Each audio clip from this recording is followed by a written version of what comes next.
زوردار بارش کس کو کہا؟ اسلام کو۔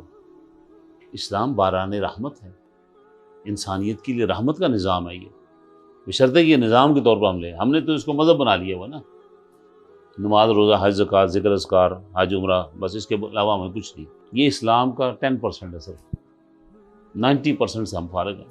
جب اسلام مکمل آ جائے گا، نافذ ہو جائے گا، تو یہ اتنی رحمتیں آئیں گی کہ آپ سے سنبھالی نہیں جائیں گی۔ جیسے عمر فاروق کا دور ہے، اتنا کچھ دیا کہ عمر فاروق خود رونے لگے کہ اللہ کہیں ہماری دینی خدمات کا صلہ سارا دنیا میں تو نہیں دے دیا کہ آخرت میں اللہ نہیں دے گا۔ کوئی صحابی ایسا نہیں تھا جو کسی ضلع کا افسر نہ ہو، کسی تحصیل کا افسر نہ ہو، کسی تھانے کا افسر نہ ہو۔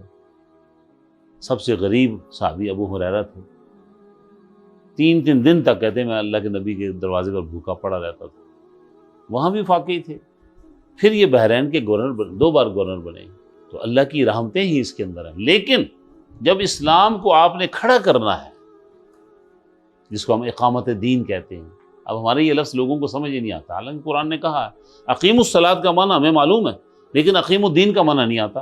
اقیم الصلاۃ کا ہم سب کو پتہ ہے، لیکن اقیم الدین کا معنی نہیں آتا، حالانکہ ایک ہی لفظ ہے، اقیم الصلاۃ اقیم الدین، ان اقیم الدین ولا تتفرقوا فیہ، اس دین کو قائم کرو اور اس کے اندر فرقے بازی نہ کرو، گروہ نہ بنو، کیونکہ گروہ بنو گے تو یہ دین قائم کیسے ہوگا؟ اس دین کو قائم کرنا تمہاری ذمہ داری ہے، اور اگر یہ قائم ہو جائے تو اس کو قائم رکھنا ہماری ذمہ داری ہے۔ بات سمجھ آ رہی ہے؟ اس دین کو قائم کرنا ہماری ذمہ داری ہے، اور اگر یہ قائم ہو گیا ہے تو پھر اس کو قائم رکھنا بھی ہماری ذمہ داری ہے۔ سادہ زبان میں یوں کہیں گے کہ اسلام کے جھنڈے کو آپ نے گرنے نہیں دینا۔ تو یہ زوردار بارش کیا ہے؟ رحمت ہے۔ لیکن چونکہ یہ اقامت دین کا کام ابھی سٹارٹ ہوا ہے، اس میں بڑے خطرات ہیں۔ ظلمات کہا یہ کیا چیز ہے؟ دور دور تک کامیابی کا امکان نہیں نظر آ رہا، نیرا ہی نیرا ہے۔ کئی لوگ کہتے ہیں جماعت اسلامی 80 سال ہو گئے جی، کی ہویا یار؟ دین تہاڈا بھی ہے، نیرا جماعت اسلامی دا ہے۔ وہ تو جو کچھ کر رہے ہیں، جان مال وقت کی قربانیاں دے رہے ہیں، سارے کچھ لگے ہوئے ہیں، مخالفتوں سے لڑ بھڑ بھی رہے ہیں، تانے بھی سن رہے ہیں، باتیں بھی سن رہے ہیں۔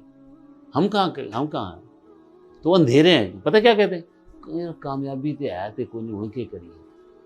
الیکشن میں کیا کہتے ہیں؟ انہیں جتنا تے ہے کوئی نہیں تے ووٹ کنوں دئیے، ایسے ہی کہتے ہیں، جتنا تے ہے نہیں ووٹ ضائع ہو جائے گا، تو وہ بدماشاں دینا ضائع نہیں ہوگا، تو الٹا 10 گنا گناہ بھی ہو سیا۔ یہ معمولی بات نہیں ہے۔ وہ جو جرم کرے گا آپ اس کے شریک جرم ہیں۔ تو یہ بڑے حوصلے کا کام ہے کہ جب کامیابی کے امکانات نہ ہوں، صحابہ کے اندر بھی یہ دور گزرا ہے نا۔ حضرت خباب بن ارط رضی اللہ تعالیٰ مشرکوں کے ہتھے چڑھ گئے تو دہتے کوئلوں پہ لٹا دیا، ان کو اوپر پتھر رکھ دیا، حتیٰ کہ وہ کوئلوں کی جو آگ تھی ان کی خون اور چربی سے بجھ گئی۔ پھر کسی نے ان کو نکالا پتھر سے، تو یوں خون بہتا ہوا اور جلا ہوا جسم لے کر اللہ کے نبی کے پاس آئے، اور اللہ کے نبی خانہ کعبہ میں بیٹھے ہوئے تھے۔ اللہ کے نبی آپ ان کے لیے دعا کریں نا، دیکھیں نا میرا کیا حال کیا انہوں نے۔ آپ ٹیک لگا کے بیٹھے تھے، آپ سیدھے ہو کے بیٹھ گئے۔ فرمایا خباب جلدی نہ کرو، اللہ اس دین کو غالب کر کے رہے گا۔ تم سے پہلے لوگوں کو آروں میں چیرا گیا، تپتے ہوئے تیل میں پھینک دیا گیا، اور لوہے کی کنگھیوں سے ان کے جسم کا گوشت نوچ لیا گیا۔ والسماء ذات البروج ویوم الموعود وشاہد ومشہود قتل اصحاب الاخدود اذ هم علی قعود وهم علی ما یفعلون بالمؤمنین شہود۔ اتنا بڑا گڑھا کھودا ہوا تھا، اس میں آگ جلی ہوئی تھی، اور مسلمانوں کو لا لا کر پھینکا جا رہا تھا، اور کنارے پر وہ بدماش سارا منظر دیکھ رہے تھے۔ فرمایا خباب جلدی نہ کر، اللہ اس دین کو غالب کرے گا۔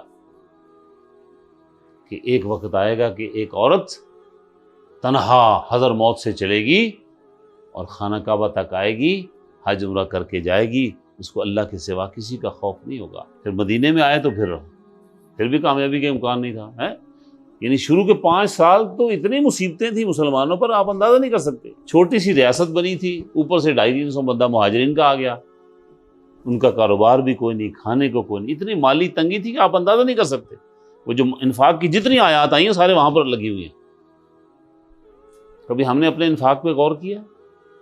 ہم اللہ کی راہ میں مال کہاں خرچ کرتے ہیں؟ مسجدیں کلین پا دے، اے سی لا دے، ٹوٹیاں لا دے، بتیاں لا دے، مینار 20 لکھ دا بنا دے، لیکن کہو دین کو کھڑا کرنا ہے ہم نے اس کے لیے پیسے دو، وہ کوئی نہیں۔ ہمارے جماعت کے لوگ ایسے کرتے ہیں، الخدمت فاؤنڈیشن کو بڑا چندہ دیں گے، جماعت کی اعانت نہیں دیتے۔ میں تو چونکہ فیلڈ کا آدمی ہوں نا، اب الخدمت کو 20-20 ہزار روپے دے دیں گے، جماعت کو 500 روپے لے لو، 100 روپے لے لو، ادھر جماعت کی کرے گی بیچاری؟ تو انفاق کا جو اصل مقصد تھا اقامت دین تھا۔ کیوں؟ بڑے مسائل تھے۔ مراد کیا ہے؟ تو جو آپ نے بات کی تھی مخالفین کی پھوں پھاں آکڑ روب دبدبا، ابو جہل کا روب، ابو لہب کا روب، عبداللہ بن ابی کا روب، کعب بن اشرف کا روب، پیچھے ان کو کیا کہا اللہ نے؟ شیاطین، ڈیرے دار بڑے بڑے، برا نہ مانیے گا، ملکاں دے ڈیرے، شاواں دے ڈیرے، چودھریاں دے ڈیرے، جٹاں دے ڈیرے۔ وہاں کیا ہوتا ہے؟ میجی بٹ دا اڈا، شیخ رشید دا اڈا، میجر طاہر دے اڈے، کیا ہوتا ہے وہاں پہ؟ بدماشی ہوتی ہے ساری۔